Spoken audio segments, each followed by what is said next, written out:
नमस्कार साथीहरू। आज म तपाईहरुसँग एउटा यथार्थ प्रश्नबारे कुरा गर्न चाहन्छु। आजकल जहाँ हेरे पनि एआई को चर्चा छ। च्याट जीपीटी, इमेज बनाउने एआई, भिडियो एडिटिङ गर्ने एआई, अटोमेसन टुल्स, सबैले एउटा प्रश्न उठाइरहेका छन्। अब मान्छेको जबको के हुन्छ? कतिलाई डर लागिरहेको छ, कतिलाई उत्सुकता छ, कतिलाई लाग्छ यो अवसर हो।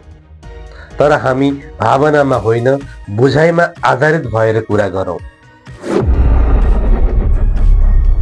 पहिले बुझौँ, एआई भनेको मान्छे जस्तो सोच्ने मेसिन होइन। एआई भनेको मानिसले दिएको डाटा, निर्देशन र नियमको आधारमा छिटो काम गर्ने एउटा टुल हो। एआई आफैले निर्णय गर्दैन, एआईले मानिसले बनाएको सिस्टम भित्र काम गर्छ। यो बुझ्नै पर्छ, किनकि यहीँबाट जबको कुरा सुरु हुन्छ। अब वास्तविक कुरा गरौँ, एआईले केही जबहरूलाई असर गरिरहेको छ, यो लुकाउन मिल्दैन। विशेष गरी दोहोरिने किसिमका काम, नियममै सीमित रहने काम, मानिसको सोच धेरै नचाहिने काम, जस्तै data entry, basic reporting, simple translation, call response आदि। यस्ता काममा एआई छिटो पस्यो। कम्पनीका हिसाबले एआई सस्तो छ, थाक्दैन, 24 घण्टा चल्छ। त्यसैले केही मानिसको काम घट्यो, कतिले रोजगारी गुमाए। यहीँबाट डर पैदा हुन्छ। भोलि मेरो जब पनि यही लिस्टमा पर्छ कि? अब अर्को पक्ष नबुझी कथा अधुरो हुन्छ। एआई आफैले काम गर्न सक्दैन, एआई चलाउन मान्छे चाहिन्छ। एआईबाट आएको रिजल्ट बुझ्ने, मिलाउने, सुधार्ने, कन्टेक्स्ट मिलाउने मान्छे चाहिन्छ। आज एआई सम्बन्धी नयाँ कामहरू खुलेका छन्। AI trainer, content reviewer, automation planner, digital strategist, tech support आदि। अझ साधारण भाषामा भन्नुपर्दा एआईले काम खोज्दैन, एआईले काम गर्ने तरिका बदल्छ।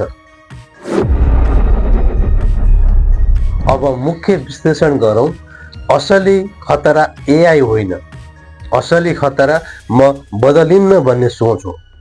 जो मान्छे 20 वर्ष अगाडिको तरिकामा आज पनि काम गर्न खोज्छ, त्यो मान्छे खतरामा पर्छ। तर जो मान्छे एआई सिक्छ, एआईलाई आफ्नो कामको सहायक बनाउँछ, त्यो अझै उपयोगी हुन्छ। आज कम्पिटिसन एआईसँग होइन, एआई प्रयोग गर्न जान्ने मानिसहरूसँग हो।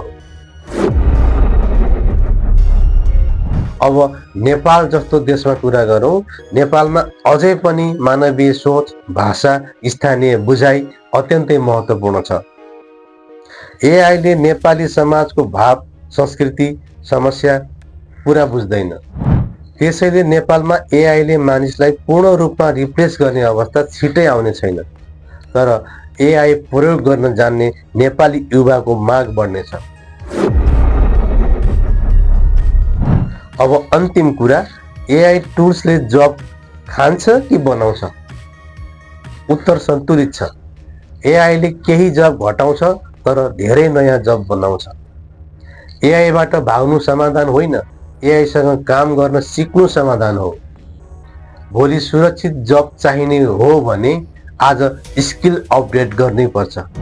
यदि तपाईलाई यो विषय उपयोगी लाग्यो भने लाइक गर्नुहोस्, कमेन्ट गर्नुहोस्, सेयर गर्नुहोस् र यस्तै जानकारीमूलक सामग्रीका लागि फलो गर्न भने नबिर्सनुहोला। धन्यवाद।